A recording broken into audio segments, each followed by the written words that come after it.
ngerasa nggak sih kalau auranya malah makin dingin? Beda, iya. Nggak pengap, kita seolah-olah kita memang diterima, dipersilakan untuk masuk. Apa kita coba Cuma kesana lagi? ya, aku yakin sih ada satu titik yang lebih menarik. Tadi yang aku bilang ada kaki, aku ngeliat ada kaki tinggi dua kali bambu ini besarnya. Tinggi banget, emang gak kelihatan bagian atasnya. Sosoknya tuh gede banget.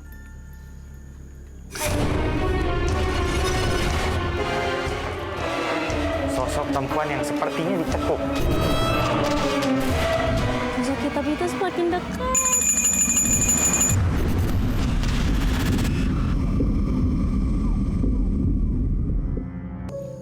Ini orang-orang yang sebenarnya berjuang untuk negara kita, melawan penjajah yang memang mempelajari dengan sengaja ilmu itu. Halo, bisa komunikasi? Dia nggak nengok ke arah kita. Ini di mana dia? Yap, di sini. Di belakang Di belakang kamu persis. Di belakang kita berdua, Nat, Hah? persis. Ada sosok perempuan yang menarik rambutnya dengan sangat kencang. Dan itu sampai pada rontok rambutnya turun ke bawah, sampai kulit kepalanya dan bagian sininya tuh. Lantas, apakah gangguan yang kami hadapi perwujudan sebuah penolakan dari mereka yang tak ingin tempat ini kembali dibuka? Atau adakah sosok dominan dengan energi yang kuat sebagai dalang utama dari terbengkalainya tempat ini? Akankah penelusuran kami kali ini bisa menguak mitos sosok astral penguasa yang tak ingin agar lokasi kembali dapat beroperasi? Banyaknya sosok astral yang kerap dirasakan oleh para pekerja di taman rekreasi ini semasa aktif menimbulkan tanda tanya yang besar mengapa hal tersebut bisa terjadi. Pernah lihat saya di sana tuh di pemancingan, kolam pemancingan ya. Kolam pemancingan tuh di mana? Di sana. Danau. Iya, Di danau. di Empang ya. Semakin diyakini bahwa mereka yang tak kasat mata memang ada. Dikuatkan dengan beberapa fenomena kerasukan yang dialami oleh pekerja maupun pengunjung yang datang. Di pohon bambu kuning sama yang di pulau yang sebelah sini ada yang pakai baju putih, yang baju merah sama baju hijau. Lantas, apakah gangguan yang dialami secara tiba-tiba memperkuat bahwa Lantas, apakah gangguan yang secara tiba-tiba kami alami memperkuat bahwa tempat ini sudah dikuasai oleh sosok astral yang menghuni? Serta cerita maupun peristiwa apakah yang melandasi semua itu? Ada sosok perempuan yang menarik rambutnya dengan sangat kencang. Dan itu sampai pada rontok rambutnya turun ke bawah, sampai kulit kepalanya dan bagian sininya tuh. Hey, pelan-pelan, Nat. Kayak dia marah kali ya malah diceritain. Gangguan pada penelusuran kali ini semakin menguat dengan terdengarnya suara seperti pecahan kaca dari ruang bilas. Seolah-olah sosok astral yang ada tak menyukai kisahnya diulas oleh Frisly. Di sekitar sini banyak warga yang mengaitkan dengan keberadaan Prabu Siliwangi. Daerah sini tuh bisa dikatakan daerah para jawara. Mereka tinggal, banyak dari mereka juga yang sengaja untuk memperdalam ilmu mereka di sekitar sini. Dan ada daerah sakral yang tidak jauh dari tempat ini. Ya memang dari zaman dulunya itu kan sejarahnya tempat Raden Surya Kencana bertapa. Terus kesini dipakai buat sholat. Kesininya lagi dipakai buat zarah. Cuma pas ada restoran ini tempat zarah itu berhenti. Yang sebenarnya itu bukan Prabu Siliwangi, Nat. Tapi memang pada saat tempat ini awal dibangun, adanya penerimaan dari penguasa daerah sini. Dia merasa dia lebih kuat. Sosok itu menjelma menjadi setengah hewan, yaitu macan putih. Dan dia sering banget keliling ke daerah sini, seperti menjaga kawasannya. Ya udah Fris, coba kita ke tempat lain lagi kali untuk cari tahu lebih lagi tentang tempat ini.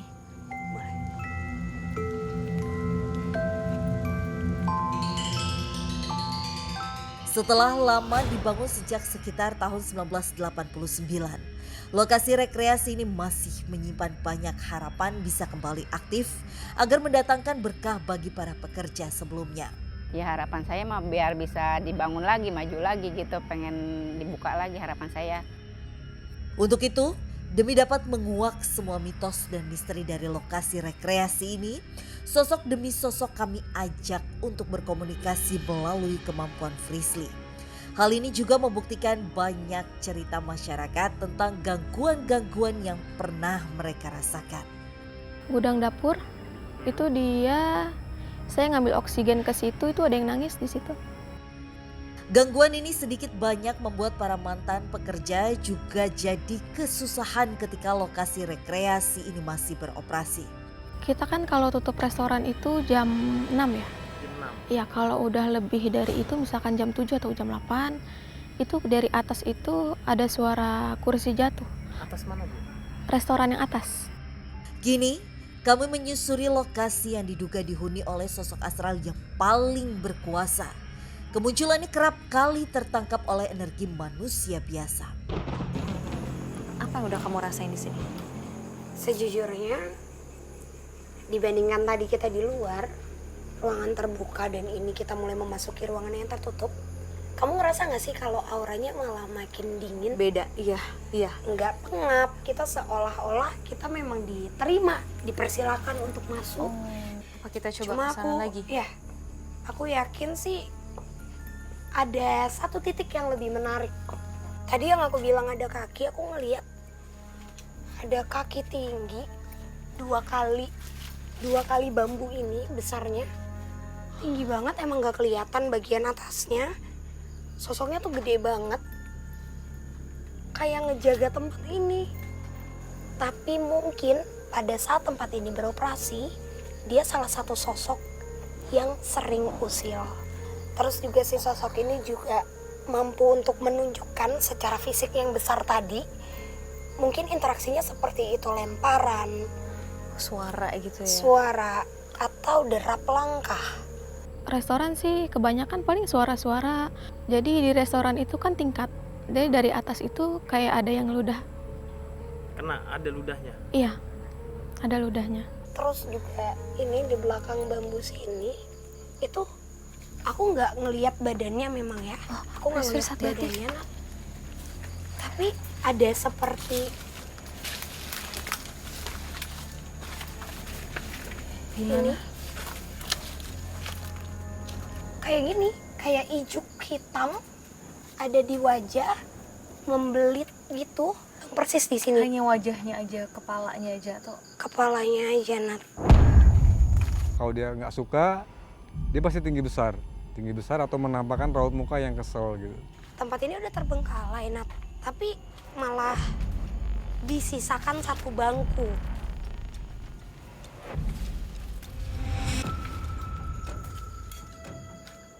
Saya sudah lama ada di sini.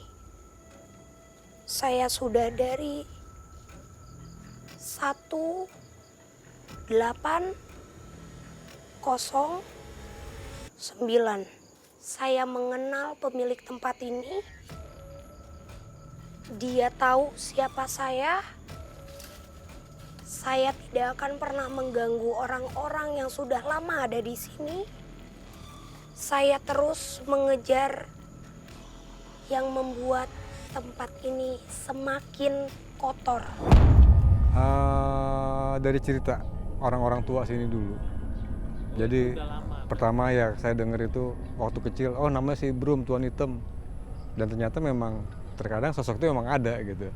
Oke, Fris. Jadi aku paham ternyata tempat ini berarti seperti rumahnya dia ya? Ya, Nat. Kenapa?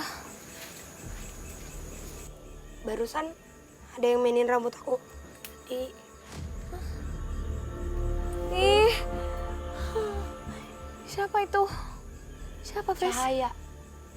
Kayaknya aku mulai dapet deh, Nat, kenapa kita dibuat menjauh dari satu titik di sana. Aku ngerasa ini tempat yang bakalan kita datengin setelah ini, dan itu tempat yang kuat banget.